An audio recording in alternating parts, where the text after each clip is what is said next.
ನಮಸ್ಕಾರ. ನಾನು CB ರಂಗನಾಥ್. ಪ್ರೀತಿಯ ಮಕ್ಕಳೇ, ನೀತಿಕತೆ ಸಂಖ್ಯೆ 242. ಇವತ್ತಿನ ಕತೆ ಆಮೆ ಮತ್ತು ಸಮಸ್ಯೆ. ಇದು ಬರೀ ಆಮೆ ಕಥೆ ಅಲ್ಲ, ಆಮೆ ಜೊತೆಗೆ ನಾವು ಪರಿಸರದ ಒಂದು ಕತೆ ಇದು. ನೀವು ಪರಿಸರ ಅಂದ್ರೇನು, ಯಾಕೆ, ಏನು ಅದೆಲ್ಲವನ್ನೂ ಸಹಿತ ಸಂಕ್ಷಿಪ್ತವಾಗಿ ನೋಡ್ತೀರ. ಆಮೆ ಏನಿದು? ಪ್ರಾಣಿಯಪ್ಪ, ಸರೀಸೃಪ ಅಂತ ಹೇಳ್ತೀವಿ. ಸಣ್ಣದಾಗಿರೋದು. ಎಲ್ಲಿರುತ್ತೆ? ಇದು ಸಾಮಾನ್ಯವಾಗಿ ಬಾವಿ, ಕೆರೆಗಳಲ್ಲಿ ಇರುತ್ತೆ. ಇದೆಲ್ಲ ಸಿಹಿ ನೀರಿನ ಆಮೆಗಳು, ಹೌದಾ? ಇದು ನಮಗೆ ಬಹಳ ಉಪಕಾರಿ. ಯಾಕೆ? ನಮ್ಮ ಬಾವಿಯಲ್ಲಿ ಬಿಟ್ಟಿದ್ರೆ ಅಲ್ಲಿರೋ ಕಸ ಗಿಸ ತಿಂದು ಕ್ರಿಮಿಕೀಟಗಳು ತಿಂದು ಅದು ಶುದ್ಧವಾಗಿಟ್ಟಿರುತ್ತೆ. ಬಾವಿ ನೀರು ಶುದ್ಧವಾಗಿರಬೇಕು ಅಂದರೆ ಆಮೆ ಬಿಡಬೇಕು ನೋಡಿ. ಜೊತೆಗೆ ಈ ಆಮೆ ಸಣ್ಣದಾಗಿರುತ್ತೇನಪ್ಪ, ಅದ್ರ ಮೇಲ್ಗಡೆ ಚಿಪ್ ಗಟ್ಟಿ, ಬಹಳ ಸಂಕೋಚ ಇದಕ್ಕೆ. ಏನಾದ್ರೂ ಹೊಕ್ಕೊಂಬಿಡುತ್ತೆ. ನೀವೇನು ಮಾಡಿದ್ರು ಸಹಿತ ಬಹಳ ಗಟ್ಟಿ. ಯಾವುದು? ಆಮೆ ಚಿಪ್. ಆಯ್ತಾ? ಜೊತೆಗೆ ಉಪ್ಪು ನೀರು, ಸಮುದ್ರದಲ್ಲಿರೋ ಆಮೆಗಳು ದೊಡ್ಡದಂತೆ. ಎಷ್ಟು ಅಂದರೆ ಅದು 6 ಅಡಿ ಇರುತ್ತಂತೆ. ಅದ್ರ ತೂಕ 900 kg. ಒಬ್ಬ ಮನುಷ್ಯ 100 kg ಅಂದರೆ ಒಂದು ಆಮೆ 900 kg ಇರುತ್ತೆ ಅಂತ. ಕೆಲವು ಆಮೆ 300 ವರ್ಷ ಬದುಕಿರುತ್ತಂತೆ. ಬಹಳ ದೀರ್ಘಕಾಲ ಬದುಕತ್ತೆ. ಅಂದರೆ ಆ ಥರ ನಾವು ನೋಡುವಂಥ ಪುರಾತನ ಪ್ರಾಣಿಗಳಲ್ಲಿ ಆಮೆನೂ ಒಂದು. ಇದ್ಯಾಕೆ ಆಮೆ ವಿಷಯ ಹೇಳ್ತಿದ್ದೀವಿ ನೋಡ್ತಿದ್ದೀರೋ? ಈ ಆಮೆಯನ್ನು ತಿಂತಾರೆ. ಏನನ್ನ? ಸೂಪ್ ಮಾಡ್ತಾರೆ. ಆಮೆ ಸಾರು. ಇದು ಚೀನಾದಲ್ಲಿ ಭಾಳ ಪ್ರಸಿದ್ಧ. ಯುರೋಪಿಯನ್ ಕಂಟ್ರೀಸ್ ಇದೆ, ನಮ್ಮ ದೇಶದಲ್ಲೆಲ್ಲ ಕಮ್ಮಿ. ಜೊತೆಗೆ ಔಷಧಿಗೆ ಬಳಸ್ತಾರೆ. ಆಮೆ ಚಿಪ್ನಲ್ಲಿ ಅದನ್ನೇನೋ ಮಾಡಿ ಒಂದು ಸುಗಂಧಕ್ಕೂ ಬಳಸ್ತಾರಂತ. ಇದು ಈ ರೀತಿ ಬಹು ಉಪಯೋಗಿ. ಆದರೆ ನಮ್ಮ ದೇಶದಲ್ಲಿ ನಾವು ಪೂಜೆ ಮಾಡ್ತೀವಿ. ಆಮೆಯನ್ನು ದೇವಸ್ಥಾನಗಳಲ್ಲಿ ಕೆಲವು ಕಡೆ ಪೂಜೆ ಇದೆ. ಯಾಕೆ? ವಿಷ್ಣುವಿನ ದಶಾವತಾರಗಳಲ್ಲಿ 2ನೇದೇ ಕೂರ್ಮಾವತಾರ ನೋಡಿ. ಕೂರ್ಮ ಅಂತ ಸಂಸ್ಕೃತದಲ್ಲಿ ಕರೆದ್ರೆ ಕನ್ನಡದಲ್ಲಿ ಆಮೆ ಅಂತೀವಿ, ಇಂಗ್ಲೀಷ್ನಲ್ಲಿ ಟಾರ್ಟೈಸ್ ಅಂತೀವಿ, ಟಾರ್ಟೆಲ್ ಅಂತೀವಿ. ಈ ಥರ ಹೆಸರುಗಳಲ್ಲೆಲ್ಲ ಕರೀತಾ ಹೋಗ್ತೀವಿ ನೋಡಿ. ದೇವತೆಗಳು ಮತ್ತು ರಾಕ್ಷಸರು ಅಮೃತವನ್ನು ಪಡಿಬೇಕು ಅಂಥೇಳಿ ಕ್ಷೀರಸಾಗರವನ್ನೇನು ಮಾಡಿದ್ರು, ಮಂದರ ಪರ್ವತವನ್ನು ಕಡ್ಗೋಲು ಮಾಡಿಕೊಂಡು ಆದಿಶೇಷವನ್ನು ಹಗ್ಗ ಮಾಡ್ಕೊಂಡು ಕಡಿಯಕ್ಕೆ ಮಾಡಿದ್ರು. ಚಾರ್ ಅಂತ ಕಡಿತಿದ್ದಾರೆ. ಒಂದು ಕಡೆ ದೇವತೆಗಳು, ಒಂದು ಕಡೆ ರಾಕ್ಷಸರು. ಆದರೆ ಮಂದರ ಪರ್ವತದ ತೂಕ ಜಾಸ್ತಿಯಾಗಿ ಅದು ಮುಳುಗಿಬಿಡ್ತು ಸಮುದ್ರ, ಕ್ಷೀರಸಾಗರದೊಳಗೆ. ಏನು ಮಾಡಬೇಕು? ಕಡಿಯೋಂಗೇ ಇಲ್ಲ, ಕಡ್ಗೋಲೇ ಇಲ್ಲಲ್ಲಪ್ಪ. ಆಗ ವಿಷ್ಣು ಆಮೆಯ ರೂಪವನ್ನು ತಾಳಿ ಮಂದರ ಪರ್ವತವನ್ನು ಮೇಲಕ್ಕೆ ತಂದ. ಆಮೆ ಚಿಪ್ಪು ಗೋಟಿಯಾಗಿತ್ತಲ್ಲಪ್ಪ, ಅದು ಈ ಪರ್ವತದ ಮೇಲೆ, ಪರ್ವತ ಏನಾಯಿತು, ಆಮೆ ಬೆನ್ನ ಮೇಲೆ ನಿಲ್ತು. ಮತ್ತೆ ಸಮುದ್ರ ಮಂಥನ ಮಾಡಿದ್ರು, ಅಮೃತ ಸಿಕ್ತು ಅಂತ ಹೇಳ್ತಾರೆ. ಹಾಗಾಗಿ ಕೂರ್ಮಾವತಾರದಲ್ಲಿ ವಿಷ್ಣು 2ನೇ ಅವತಾರ ಇಲ್ಲೂ ಪೂಜೆ ಮಾಡ್ತೀವಿ. ಆದರೆ ಇಷ್ಟಲ್ಲದೆ ಇನ್ನೊಂದು ಕತೆ ಇದೆ ನಿಮಗೆ. ಆಮೆ ಅತ್ಯಂತ ನಿಧಾನವಾಗಿ ನಡೆಯೋ ಪ್ರಾಣಿ. ಎಲ್ಲ ದಡದರ ನಡ್ಕೊಂಡು ಹೋಗ್ತಾವೆ. ನಮಗೆ ಗೊತ್ತು, ಆಮೆ ಮತ್ತು ಮೊಲದ ಕತೆ ಕೇಳಿದ್ದೀರಿ. ಏನಾಯ್ತು ಅದರಲ್ಲಿ? ಮೊಲ ಬಹಳ ಚುರುಕು, ಆಮೆ ಬಹಳ ಮಂದ. ಇದು ಅವರಿಗೆ ಬಾರಿ ಆಡ್ಕೊಳ್ತಾನೆ ಇತ್ತು. ಇಬ್ಬರಿಗೂ ಒಂದು ರೇಸ್, ಏನದು, ವೇಗದ ಓಟದ ಸ್ಪರ್ಧೆ. ಸರಿ, ಇಲ್ಲಿಂದ ಹೊರಟ್ರು ಇಬ್ಬರು ಸಹಿತ. ಇದು ನಿಧಾನ ಟುಕು ಟುಕು ಅಂತ ಬರ್ತಿದೆ. ಇದು ಹಾರ್ಕೊಂಡು ಹೋಯ್ತು. ಅಲ್ಲೇನಾಗ್ಬಿಟ್ಟಿದೆ ನೋಡ್ತು, ಅಯ್ಯೋ ಅದು ಅಲ್ಲಿದೆ, ಇನ್ನು 2 ಮೈಲಿ. ನಾನು ಸ್ವಲ್ಪ ನಿದ್ದೆ ಮಾಡ್ತೀನಿ, ಮಲ್ಕೊಬಿಡ್ತು. ಗೋರ್ಕೆ ಹೊಡಿತಾ ಇದೆ. ಆಮೇಲೆ ಬಂತು ಮುಂದಕ್ಕೆ ಹೋಗೇ ಬಿಡ್ತು. ಮಲ ಸೋಮಾರಿಯಾಗಿ ತೆಗೆದು ನೋಡ್ತು. ಇನ್ನೇನು ಹೋಗ್ತೀನಿ ಅಂತ ಹೋಯ್ತು. ಅಷ್ಟೊತ್ತಿಗೆ ಅಲೆ ಗುರು ಮುಟ್ಟಿಬಿಟ್ಟಿತ್ತು. ಯಾವಾಗಲೂ slow and steady win the race ಅಂತ ಹೇಳ್ತಾರೆ. ಆಮೆ ಗುಣ ಇದು. ಇದಿಷ್ಟೇ ಆಗಿದ್ದರೆ ಈ ಕತೆ ಹೇಳ್ತಿರ್ಲಿಲ್ಲ. ನಾವು ಇವತ್ತಿನ ಕತೆ ಆಮೆ ಮತ್ತು ಸಮಸ್ಯೆ. ಆಮೆ ಯಾಕೆ ಸಮಸ್ಯೆ ಆಗತ್ತೆ ಅನ್ನೋದನ್ನು ನೋಡೋಣ. ಈಗ ನಾವು ಆಧುನಿಕ ಯುಗ, ಹಿಂದಿನಿಂದಲೂ ಸಹಿತ ಶ್ರೀಮಂತರು, ಮಹಾರಾಜಗಳೆಲ್ಲ ಪ್ರಾಣಿಯನ್ನು ಸಾಕ್ತಾ ಇದ್ರು. ಅದು ಶೋಕಿಯವರಿಗೆ, ಅವರೊಂದು ಸಂತೋಷ. ಈ ಋಷಿಮುನಿಗಳ ಆಶ್ರಮದಲ್ಲಿ ತಮಗೆ ತಾವೇ ಎಲ್ಲ ಪ್ರಾಣಿಗಳು ಇರ್ತಿದ್ವು. ಹಾಗೆ ಅರಮನೆಯ ಉದ್ಯಾನದಲ್ಲಿ ಜಿಂಕೆ ಸಾಕೊಳ್ಳೋರು, ಮೊಲ ಇರೋವು. ಶ್ರೀಮಂತರೆಲ್ಲ ಏನು ಮಾಡ್ತಾರೆ, ಮನೇಲಿ ಇವು ಸಹಿತ ಬೆಕ್ಕು, ನಾಯಿ ಸಾಕ್ತಾರೆ. ಹೌದಾ? ಪಾರಿವಾಳಗಳು ಸಾಕ್ತಾರೆ, ಗಿಣಿಗಳನ್ನು ಸಾಕ್ತಾರೆ. ಇವೆಲ್ಲ ಇದೆ. ಈಗ ನಾವು ಹೆಚ್ಚು ಕಮ್ಮಿ 20ನೇ ಶತಮಾನದಲ್ಲಿ ಐರೋಪ್ಯರಿಂದ ಒಂದು ಹೊಸ ನೋಡು ಕಲ್ತ್ವಿ. ಮನೆಯಲ್ಲಿ ಬಣ್ಣದ ಮೀನುಗಳು ಸಾಕ್ಕೊಳ್ಳೋದು. ಅದನ್ನು ಅಕ್ವೇರಿಯಂ ಅಂತ ಹೇಳ್ತೀವಿ. ಗಾಜಿನ ಪೆಟ್ಟಿಗೆ, ಶುದ್ಧವಾದ ನೀರು ಇರಬೇಕು, ಅದು ಮತ್ತೆ ಕ್ಲೀನ್ ಮಾಡ್ತಾನೆ ಇರಬೇಕು. ಅಲ್ಲಿ ಬಣ್ಣದ ಮೀನುಗಳು ತರ್ತೀವಿ. ಅದಕ್ಕೋಸ್ಕರನೇ ನಮ್ಮನೆಗೆ ಮಾಡೋ ಅಡುಗೆ, ನಾವು ಉಣ್ಣೋ ಅನ್ನ ಹಾಕಿದ್ರೆ ತಿನ್ನಲ್ಲ ಅದು. ಅದಕ್ಕೆ ಬೇರೆ ಮೀನಿನ ಫುಡ್ ಇದೆ, ಅದನ್ನು ಹಾಕಬೇಕು. ಅವಾಗ ನೋಡ್ಕೊಂಡು ಏನು ಚೆನ್ನಾಗಿದೆ ಮೀನು ಅಂತ ಸಂತೋಷ ಪಡ್ತಾರೆ. ಆದರೆ ಏನಾಗಿಬಿಡ್ತು, ಅದರಲ್ಲೂ ಅಮೇರಿಕಾದಲ್ಲಿ ತುಂಬ ಬಣ್ಣ ಬಣ್ಣದ ವಿಚಿತ್ರ ಮೀನುಗಳು ಮೀನಲ್ಲ ಆಮೆಗಳು ಕಂಡು.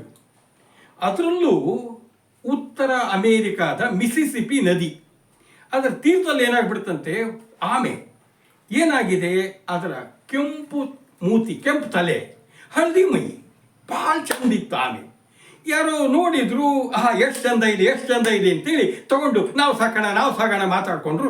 ಆಮೆಗಳನ್ನು ಮನೆಯಲ್ಲಿ ಈ ಅಕ್ವೇರಿಯಂ ಮಾಡಿಕೊಂಡು ಗಾಜಿನ ಪೆಟ್ಟಿಗೆ ನೀರಿನಿಟ್ಟು ಸಾಕಕ್ಕೆ ಶುರು ಮಾಡಿಬಿಟ್ರು. ಇದು ಒಂದು ರೀತಿಯಲ್ಲಿ ಮಕ್ಕಳಲ್ಲೂ ಈ ಹವ್ಯಾಸ ಬೆಳೆಸಿದ್ದು ಒಂದು ಸಿನಿಮಾ, ನಿಂಜಾ ಟರ್ಟಲ್ ಅಂತ ಒಂದು ಸಿನಿಮಾ ಬಂದುಬಿಡ್ತು.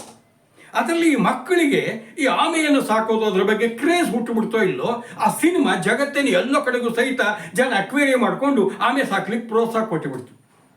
ಜಗತ್ತಿನಲ್ಲಿ 100ಕ್ಕೂ ಹೆಚ್ಚು ದೇಶಗಳಿಗೆ ಆಮೆ ರಫ್ತು ಆಗಿಬಿಡ್ತು. ದೊಡ್ಡ ಅಂಗಡಿ ಹುಟ್ಕೊಂಡು ಆಮೆಗಳನ್ನು ಮಾರಾಟ ಮಾಡೋದು, ಆಮೆ ಫುಡ್ ಯಾವುದು, ಆಮೆ ಹೆಂಗೆ ಸಾಕಬೇಕು, ತೇರ್ಬೇದಿ ಕೊಡೋದು ಎಲ್ಲ ನಡೆದು ಬಿಡ್ತು. ಅಲ್ಲ, ಇವನ ಆಮೆ ಯೋಗ ನೋಡಿ ಎಲ್ಲಿದು. ನಮಗೆ 90ರ ದಶಕದಲ್ಲಿ ಕೇವಲ 10 ವರ್ಷಗಳಲ್ಲಿ ಅಮೇರಿಕ ದೇಶ ಇಲ್ಲಿಂದ ಸುಮಾರು 5 ಕೋಟಿ ಆಮೆಗಳನ್ನು ವಿದೇಶಗಳಿಗೆ ರಫ್ತು ಮಾಡ್ತು, ಅಪಾರ ಲಾಭ ಗಳಿಸ್ತು. ಆಮೆ ಏನು ಮಾಡಿದ್ವು, ಜಗತ್ತಿನ 106 ದೇಶಗಳು ಹೋಗಿ ಅಲ್ಲಿ ಯಾರ್ಯಾರು ಆಮೆಯನ್ನು ಸಾಕ್ತಾರೋ ಅವ್ರ ಅಕ್ವೇರಿಯಂಗಳಲ್ಲಿ ಕೂತ್ಕೊಳ್ತು, ಅಲ್ಲೆಲ್ಲರಿಗೂ ಸಂತೋಷ ಕೊಡ್ತು. ಆದರೆ ಸಂತೋಷ ಜಾಸ್ತಿ ದಿನ ಉಳಿಲಿಲ್ಲ. ಅದೇ ಸಮಸ್ಯೆಗೆ ಕಾರಣ ಆಗಿದ್ದು. ಇದು ಆಮೆ ಪುಟ್ಟಾಗಿತ್ತಲ್ಲ, ಅಮೇರಿಕನ್ ಆಮೆ ಏನದು, ಕೆಂಪು ತಲೆ, ಹಳದಿ ಮೈ ಬಣ್ಣ, ಅದ್ರ ಮೇಲೆ ಬೇರೆ ಬೇರೆ ಬಣ್ಣ, ಕಂದು ಬೂದಿ ಎಲ್ಲವೂ ಇದ್ವು, ಅವು ಬಂದವು. ಇದು ಆಮೆಯನ್ನು ಮಾರಾಟ ಮಾಡೋದು ನಮ್ಮ ದೇಶದಲ್ಲಿ ಕಾನೂನು ಬಾಹಿರ. ಅದು ವಿದೇಶಗಳಿಂದ ತರೋದು, ವಿಮಾನ ಮಾರ್ಗದಲ್ಲಿ ಬರುತ್ತೆ, ಹಡಗದಲ್ಲಿ ಬರುತ್ತೆ, ಎಲ್ಲೆಲ್ಲಿಂದನೂ ಬರುತ್ತೆ, ಸಿಕ್ಕೊಳ್ಳುತ್ತೆ. ಆದರೆ ಇಲ್ಲೇನಾಯ್ತಪ್ಪ ಅಂದರೆ, ಅಕ್ವೇರಿಯಂನಲ್ಲಿ ಆಮೆಗಳಿಗೆ ಇಟ್ಕೊಂಡವ್ರಿಗೆ ಅದ್ರ ಸಮಸ್ಯೆ ಗೊತ್ತಾಗಿದ್ದೇನಪ್ಪ ಅಂದರೆ, ಇದು ಯಮಹಸಿವಿದಿ, ಬಕಾಸುರ. ಇದು ಹೇಳ್ತಿಂದ್ರೆ ಇನ್ನೂ ಬೇಕು ಅಂತಿರುತ್ತೆ. ಜೊತೆಗೆ ಮೈ ಹಿಗ್ತಾ ಹೋಗಿ ಅಕ್ವೇರಿಯಮೇ ಸಾಲಿಲ್ಲ. ಇವರಿಗೆ ಆಮೆಯ ಆಯಸ್ಸು ಇದ್ರದ್ದು ಏನು, ಅಕ್ವೇರಿಯಂ ಸಾಕಿದ್ರೆ 30 ವರ್ಷ ಇಂಥ ಹವ್ಯಾಸ ಇಟ್ಕೊಂಡು ಇದಕ್ಕೆ ಆಹಾರ ಹಾಕಿ ಬದುಕೋನು ಯಾವನು? ಈ ಅಕ್ವೇರಿಯಂನ ದೊಡ್ಡ ಮಾಡೋರು ಯಾರು? ತಲೆ ಕೆಟ್ಟು ಹೋತು.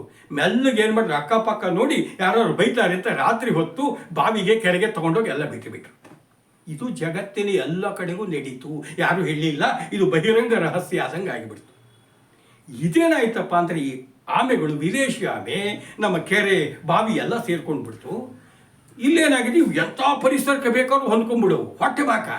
ಅಲ್ಲಿದ್ದು ಸಿಕ್ಕಿದ್ದೆಲ್ಲ ತಿಂತು, ಜೊತೆಗೆ ಎಲ್ಲಿ ಬೇಕು ಅಲ್ಲಿ ವಾಸ, ತನ್ನ ಸಂತತಿ ವೃದ್ಧಿ ಮಾಡ್ಕೊಳ್ತು. ನಮ್ಮ ದೇಶದ ಸ್ಥಳೀಯ ಆಮೆಗಳು, ಅಯ್ಯೋ ಅವು ಬಡಕಲು, ಅವಕ್ಕೆ ಆಹಾರ ಸಿಗಲಿಲ್ಲ. ಇದು ಕೆರೆ ಬಾವಿಯಲ್ಲೆಲ್ಲ ಈ ಹಕ್ಕಿ ಪಕ್ಷಿಗಳು ಗೂಡು ಕಟ್ಟಿ ಅಲ್ಲಿ ಮೊಟ್ಟೆ ಇಟ್ಟಿರ್ತಾವೆ. ಅದು ತನ್ನ ವಂಶವನ್ನು ಅಭಿವೃದ್ಧಿ ಮಾಡೋದೇ ಇಲ್ಲಿ. ಇದು ದುಷ್ಟ ಹೊಟ್ಟೆ ಬಾಕ ಆಮೆ ಅವೆಲ್ಲ ತಿಂದು ಹಾಕಿಬಿಡ್ತು. ಇದು ಜೀವಜಾಲದ ಬೆಳವಣಿಗೆ ಹೊಡ್ತಾ ಕೊಡ್ತು. ಜೊತೆಗೆ ಎಲ್ಲೆಲ್ಲಿ ನೋಡಿದ್ರೆ ಇವೆ ನಮ್ಮ ಆಮೆಗಳಿಗೆ, ನಮ್ಮ ದೇಶೀಯ ಆಮೆಗಳಿಗೆ ನೀರೂ ಇಲ್ಲ, ಮನೆಯೂ ಇಲ್ಲ, ಆಹಾರ ಇಲ್ಲಂಗಾಗಿಬಿಡ್ತು. ಎಲ್ಲೆಲ್ಲಿ ಬೇಕೋ ಸೇರ್ಕೊಂಡ್ಬಿಟ್ಟು ಜೊತೆಗೆ ವಿಚಿತ್ರ ಕಾಯಿಲೆಯನ್ನು ತಂತು. ನಾವು ಮಾಡ್ಕೊಳ್ಳೋದು ಹೆಂಗಪ್ಪ ಅಂದರೆ, ಏನೋ ಮಾಡ್ಲಿಕ್ಕೆ ಹೋಗಿ ಏನೋ ಆಗಿಬಿಡುತ್ತೆ. ಇದು ನಮ್ಮ ಸೂಕ್ಷ್ಮ ಜಲ ಪರಿಸರ ಜೀವಜಾಲಕ್ಕೆ ಕುತ್ತಾಗಿಬಿಟ್ಟು. ಇದು ನಮ್ಮ ದೇಶ ಒಂದೇ ಅಲ್ಲ, ಎಲ್ಲ ಕಡೆಗೂ ಹಿಂಗಾಗಿಬಿಟ್ಟಿದೆ. ನಮ್ಮ ದೇಶದಲ್ಲಿ ನಮ್ಮ ಪಶ್ಚಿಮ ಘಟ್ಟ ಇಲ್ಲೂ ಸಹಿತ ಈ ಜಲಮೂಲ ಜೀವಜಾಲ ಹಾಳಾಗಿದೆ. ಸೂಕ್ಷ್ಮ ಪರಿಸರ ನಾಗಾಲ್ಯಾಂಡ್, ಮಣಿಪುರ್ ಅಲ್ಲೂ ಸಹಿತ ಏನಾಗಿಬಿಟ್ಟಿದೆ, ಸೂಕ್ಷ್ಮ ಪರಿಸರ ಹಾಳು ಮಾಡ್ತಾ ಇದೆ ಈ ಆಮೆಗಳು. ಇದು ಹೇಳಿದ್ವಲ್ಲ, ಈ ನಮ್ಮ ಆಸ್ಟ್ರೇಲಿಯಾದಲ್ಲಿ ಕ್ವೀನ್ಲ್ಯಾಂಡ್ ಅಲ್ಲೇನಂತೆ ಈ ದುಷ್ಟ ಆಮೆಗಳ ನಿರ್ಮೂಲನೆ ಮಾಡಲಿಕ್ಕೆ ಒಂದು ವರ್ಷಕ್ಕೆ $1 ಮಿಲಿಯನ್ ಖರ್ಚು ಮಾಡ್ತಿದ್ದಾರಂತೆ. ನಾವು ಈ $500 ಒಂದು ಆಮೆ ತಂದು ಸಾಕೊಂಡು ಕೊನೆಗೇನಾಗಿದೆ, ಕೋಟಿ ಖರ್ಚು ಮಾಡಬೇಕು ಅವುಗಳನ್ನು ಕಂಟ್ರೋಲ್ ಮಾಡೋಕ್ಕೆ, ಅವುಗಳನ್ನು ನಾಶ ಮಾಡಲಿಕ್ಕೆ. ಇದು ನಮ್ಮ ದುಸ್ಥಿತಿ. ಇದು ಒಂದು ರೀತಿ ಆಟಂ ಬಾಂಬ್ ಆಗಿಬಿಟ್ಟಿದೆ ನೋಡಿ. ನಾವು ಪರಿಸರಕ್ಕೆ ನಾವೇನೋ ಹವ್ಯಾಸ ಮಾಡ್ಕೊಳ್ಳೋಕೆ ಹೋಗಿ ಏನೋ ಮಾಡ್ಕೊಂಡಂಗೆ ಆಗಿಬಿಟ್ಟಿದೆ. ಇವತ್ತು ವಿಮಾನದಲ್ಲಿ ಬರ್ತಾ ಇದೆ, ಹಡಗದಲ್ಲಿ ಬಂತು, ಅಲ್ಲಿ ಸೀಸ್ ಮಾಡ್ತಾರೆ ಆಮೆಗಳನ್ನು. ಆದರೆ ಏನು ಮಾಡಬೇಕು, ಸಮಸ್ಯೆ ಅಧಿಕಾರಿಗಳದ್ದು. ವಾಪಸ್ಸು ಆ ದೇಶಕ್ಕೆ ಕಳ್ಸೋಕ್ಕಾಗಲ್ಲ. ಅಮೇರಿಕನ್ ಬಂತು, ಅಮೇರಿಕಾದವ್ರು ತಗೊಳ್ಳ ನಮ್ದಲ್ಲ ಅಂದ್ಬಿಡ್ತಾರೆ. ಅವನಿಗೆ ಯಾವನು ಆಮೇಲೆ ಕಳ್ಸಾಗಲಿಕ್ಕೆ ಅವನಿಗೆ ಕೊಡೋಂಗಿಲ್ಲ. ಏನು ಮಾಡಬೇಕು, ಎಲ್ಲಿಡಬೇಕು, ತೊಗೊಂಡು ಹೋಗಿ ಎಲ್ಲರೂ ಬಾವಿಗೋ ಕೆರೆಗೋ, ಬೇಡ ಜನ ಬೇಡಪ್ಪ, ನಮ್ಮ ನೀರು ಹಾಳಾಗ್ತಾವೆ, ಬೇಡ ಅಂತ ಜನ ಬೈತಾರೆ. ಹೋಗ್ಲಿ ಅರಣ್ಯ ಇಲಾಖೆ ಕೊಟ್ಟರೆ ಇದು ಸವಾಸ ಬೇಡಪ್ಪ ಅಂತ ಅವ್ರು ಕೈ ಮುಗಿತಾರೆ. ಏನು ಮಾಡಬೇಕು? ಹೋಗಿ ಅವನ್ನೆಲ್ಲ ಕೊಂದು ಹಾಕ್ಬೋಣ ಅಂದರೆ ಪ್ರಾಣಿ ದಯಾ ಸಂಘದವರು ಪ್ರಾಣಿ ಕೊಲ್ಬೇಡಿ ಅಂತಾರೆ. ಮತ್ತೆ ಏನು ಮಾಡಬೇಕು? ಈ ಸಮಸ್ಯೆಗೆ ಪರಿಹಾರ ಇಲ್ಲ. ನಮ್ಮ ಈ ಶೋಕಿ ಯಾವುದನ್ನೇ ಆಗಲಿ ಮಕ್ಕಳೇ, ಚಿನ್ನ ಸೂಜಿ ಅಂತೇಳಿ ಕಣ್ಣಿಗೆ ಚುಚ್ಕೊಳ್ಳೋಕ್ಕಾಗಲ್ಲ. ನಾವು ಪ್ರಾಣಿಯನ್ನು ಸಾಕ್ಕೊಳ್ತೀವಿ, ನಾವು ಸಂತೋಷ ಪಡ್ತೀವಿ ಅಂತ ಹೋದರೆ ಅದರಿಂದ ಆಗೋ ಅನಾಹುತ ನೋಡಿ ಏನೇನಾಗ್ತಾ ಇದೆ ಅಂತೇಳಿ. ಮಕ್ಕಳೇ, ಯಾವಾಗಲೂ ಸಹಿತ ನಾವು ಏನೇ ಕೆಲಸ ಮಾಡೋದು ಪರಿಸರಕ್ಕೆ ಪೂರಕವಾಗಿರಬೇಕು, ಪರಿಸರಕ್ಕೆ ಮಾರಕವಾಗಿರಬಾರ್ದು. ನಮ್ಮ ಆಮೆ ಸಾಕುವ ಹವ್ಯಾಸ ಬರೀ ಭಾರತ ದೇಶ ಅಲ್ಲ, ಜಗತ್ತಿನಲ್ಲಿ ನೂರಾರು ದೇಶಗಳಲ್ಲಿ ಒಂದು ಸಮಸ್ಯೆಯಾಗಿ ಬೃಹದಾಕಾರವಾಗಿದೆ. ಅದಕ್ಕೆ ಎಲ್ಲ ಪರಿಸರ ತಜ್ಞರು, ವಿಜ್ಞಾನಿಗಳು, ಸರ್ಕಾರಗಳು ಕೂತು ಒಂದು ಚೌಕಟ್ಟಿನಲ್ಲಿ ಪರಿಹಾರ ಕಂಡುಕೊಳ್ಳದೆ ಇದ್ದರೆ ಈ ಆಮೆ ನಮ್ಮ ಪರಿಸರವನ್ನು ಹಾಳು ಮಾಡುತ್ತೆ. ನೋಡಿ, ಇಂಥ ಏನು ಪರಿಸರದ ಬಗ್ಗೆ ತಿಳುವಳಿಕೆ, ಪರಿಸರವನ್ನು ಹಾಳು ಮಾಡೋ ತಪ್ಪಿಸೋದಕ್ಕೆ ಎಲ್ಲ ಪರಿಸರ ನಿಮಗೆ ಪರಿಸರ ಪ್ರಜ್ಞೆ ಜಾಗೃತವಾಗಬೇಕಲ್ವಾ? ನಮಸ್ಕಾರ.